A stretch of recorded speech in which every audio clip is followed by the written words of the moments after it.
demandeur d'asile, vous êtes en situation d'irrégularité au séjour, vous avez des très petits revenus, vous êtes au revenu de solidarité active où vous bénéficiez tout simplement de l'AAH et vous avez l'habitude de vous déplacer dans la région, vous pourriez bénéficier de ce qu'on appelle la carte solidaire.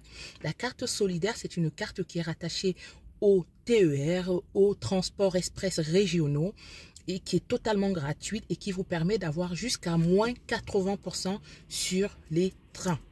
Donc restez jusqu'à la fin de la vidéo, je vous donnerai du coup des informations pour pouvoir en faire la demande.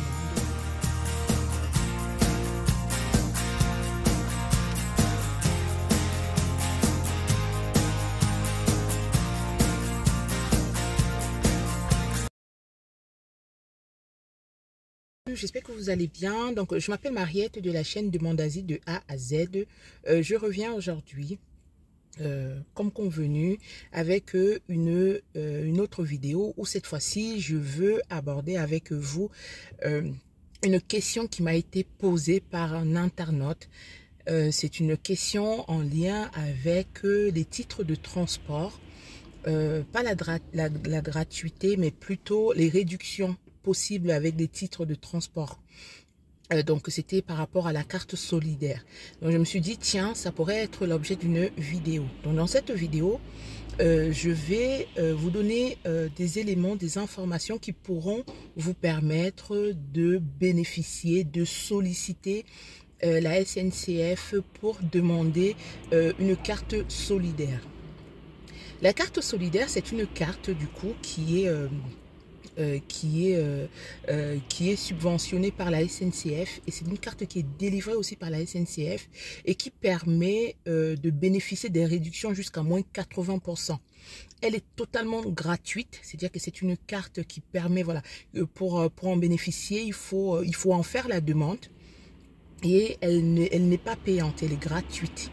Donc vous allez déposer un dossier et le service de la SNCF, le service de la carte solidaire va étudier votre dossier pour vérifier si vous remplissez les conditions d'éligibilité. Donc pour faire la demande de carte solidaire, donc vous allez sur le site, vous allez sur Google et vous tapez carte solidaire. C'est très simple, vous tapez Google carte solidaire et dans l'onglet, vous allez avoir un formulaire. Vous pouvez taper formulaire de carte solidaire. Je vais vous mettre un exemple de formulaire dans cette vidéo pour que vous puissiez voir à quoi ça ressemble.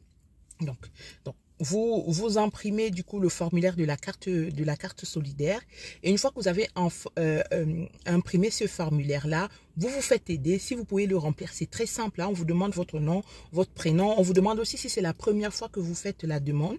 Vous allez juste cocher sur la case première fois. Si c'est une demande de renouvellement, vous cochez renouvellement. Donc, une fois que vous avez complété le dossier, nom, prénom, date de naissance, il y a aussi demandé votre adresse. On vous demandera votre adresse email si vous en avez. Si vous n'en avez pas, c'est pas grave. Votre numéro de téléphone, parce que oui, le service de carte solidaire peut vous appeler, peut vous contacter si il y a besoin d'apporter des informations complémentaires et que voilà, vous n'avez pas transmis certaines informations. Ils peuvent être appelés, ils peuvent vous appeler. Donc, vous avez également besoin d'une photo parce que oui, il y a une petite photo à poser sur le formulaire. Donc, les justificatifs à joindre à la demande de carte solidaire sont ceux que vous avez, hein, sachant que la carte solidaire peuvent en bénéficier les personnes en situation d'irrégularité au séjour, les personnes demandeuses d'asile. Vous pourriez également bénéficier si vous êtes au revenu de solidarité active, si vous n'avez que le RSA. Peuvent également en bénéficier les personnes bénéficiaires de ce qu'on appelle l'AAH, c'est-à-dire l'allocation pour adultes handicapés. Donc, vous en faites la demande. Ce n'est pas que pour les étrangers, hein, la carte solidaire.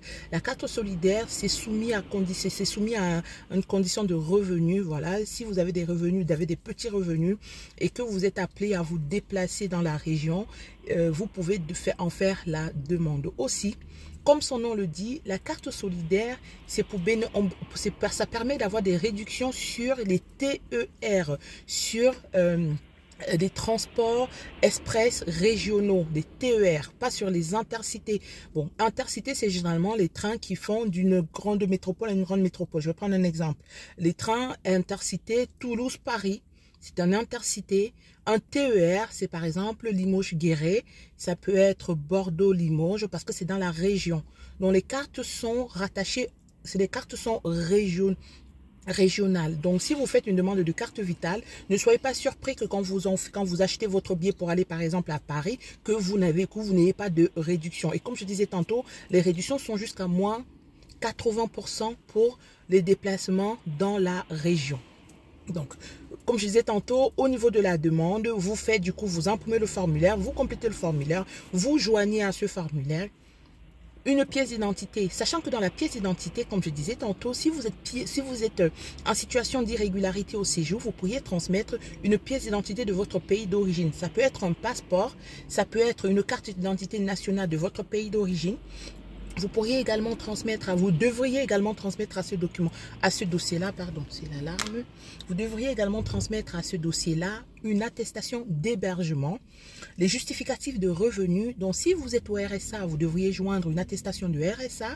Si vous bénéficiez, si vous percevez l'AH, vous allez joindre une attestation d'AH. Si vous bénéficiez du coup de l'allocation pour demandeurs d'asile, si vous êtes demandeur d'asile, vous devriez joindre une attestation de versement d'allocation pour demandeurs d'asile. C'est une attestation que peut vous délivrer le service dans lequel vous êtes hébergé. Imaginons vous êtes accompagné par un service social.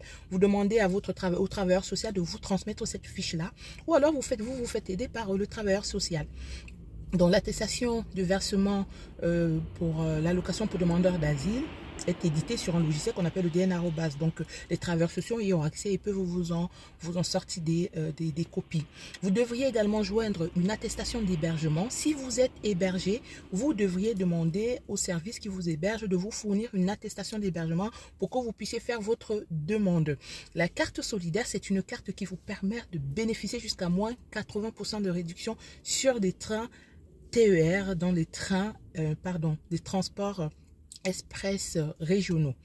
Donc j'espère que j'espère que vous allez pouvoir en faire la demande, parce que j'ai eu une question donc d'un internaute qui me disait, mais du coup, est-ce que en tant que demandeur d'asile on a des droits, est-ce qu'on peut bénéficier des cartes pour pouvoir se déplacer? Bien sûr que. Et une autre chose, la carte solidaire, elle est gratuite. Que quelqu'un qu'on ne vous dise pas qu'elle est payante, non, elle est totalement gratuite. Vous pourriez faire la demande par courrier, donc vous envoyez le courrier. De toutes les façons, quand vous imprimez le formulaire, sur le formulaire de demande de carte solidaire, figure tout au-dessus l'adresse où vous devriez renvoyer le courrier avec les pièces justificatives une fois que vous avez complété le formulaire. Vous pourriez également faire votre demande de carte solidaire en ligne.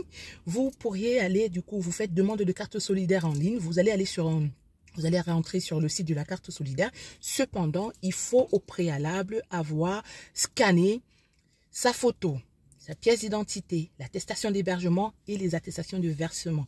Donc, si vous êtes demandeur d'asile, vous ne fournirez que l'attestation de versement de l'allocation. Si vous êtes au RSA, vous fournirez l'attestation de versement du RSA. En fait, vous fournissez le justificatif de revenu que vous avez.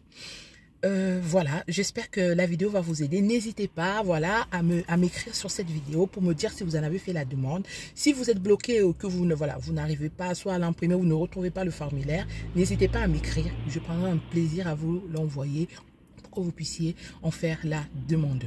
Partagez la vidéo. Abonnez-vous surtout si ce n'est pas fait. Et d'ici là, prenez soin de vous et je vous dis à très bientôt pour une autre vidéo.